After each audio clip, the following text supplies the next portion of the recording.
but eventually that would improve with the time, and once that improve and the actual content developers, the content creators can, with one click, they can deploy to multiple different devices, that would be the ultimate win. And then I a little bit dunked on the Vision Pro earlier, but it's very easy to make the Vision Pro into an amazing product, and Samsung and Google showed what their upcoming headset is going to be powered by Gemini. So a very simple use case of AI, but very powerful. In XR, it's very difficult to operate all the UI elements, so you need to type a lot of text a lot of times, so using a virtual keyboard is very difficult. Navigating windows is very difficult. So these are all tasks that AI can do for the user, and Gemini on the Samsung headset does stuff like arrange my windows, or when you're in Google Maps, you don't have to type an address, you say, Gemini, take me to New York, and it can input all the text fields, press all the UI buttons, etc. So as a result, the user is not doing chores in XR, they're enjoying the content, which is the main point. So I think this is going to be a big milestone for the industry, improving usability. I believe everybody here on this panel has struggled with explaining controls to users, especially the controllers. It would be great if the user can talk to the XR content and not have to deal with that. So I think that's going to be a huge milestone. Actually, something that is in your field, and I think will also help with this, is the streaming technology, right? Because this will allow for devices to become much lighter, and as you mentioned, this will allow people to use them for larger amounts of time more comfortably. So streaming, it seems to me, is something that we're going towards more and more. So to offload all this computing to the cloud, for example, or on premises, doesn't matter, and then just streaming to a device. This, I believe, will help a lot too. Thank you. And it's time for our last question, because we're running out of time.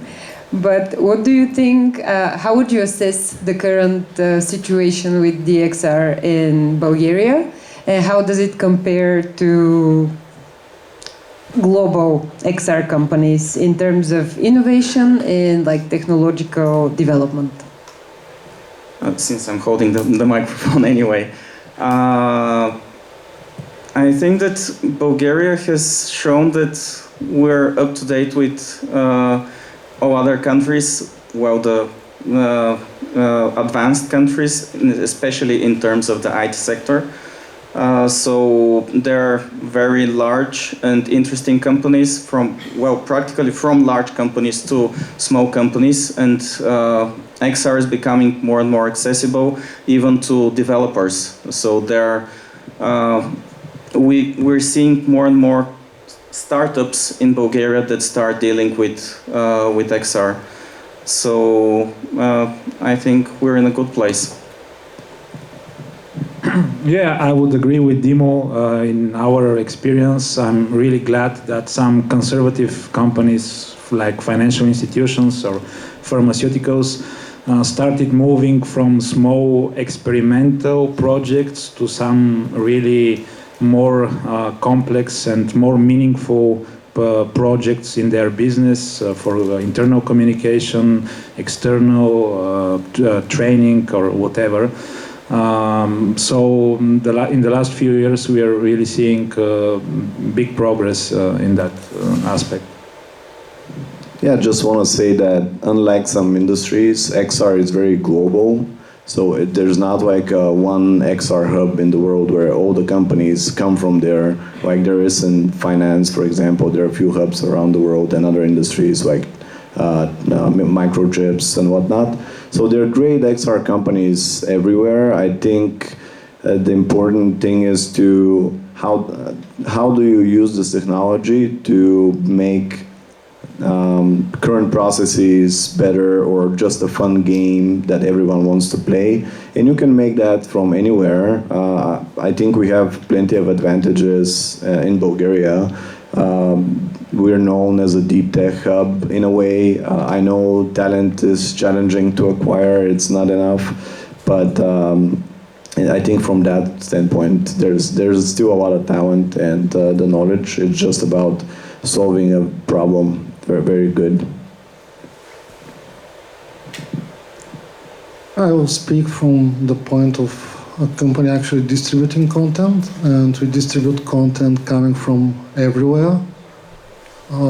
From Bulgaria, what we are getting from Bulgaria is not much yet. So I hope that is going to improve. We have a lot of potential, we have a lot of talent here, and it only needs to materialize.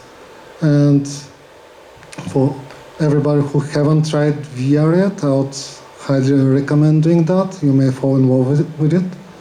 So do it, and maybe you'll be next. Thank you. I love that we're ending on a very optimistic note, especially after the first presentation, with the differences with the gaming in USA, Bulgaria, and Europe.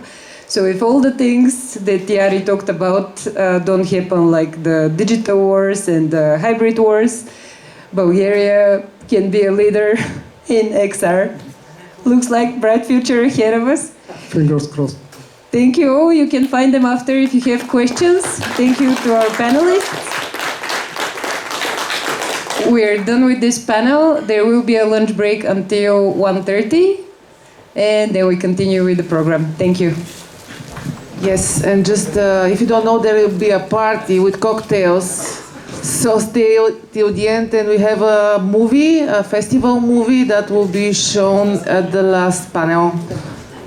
And the planetarium is free. You can go check it. They're great people. So yes, 1:30.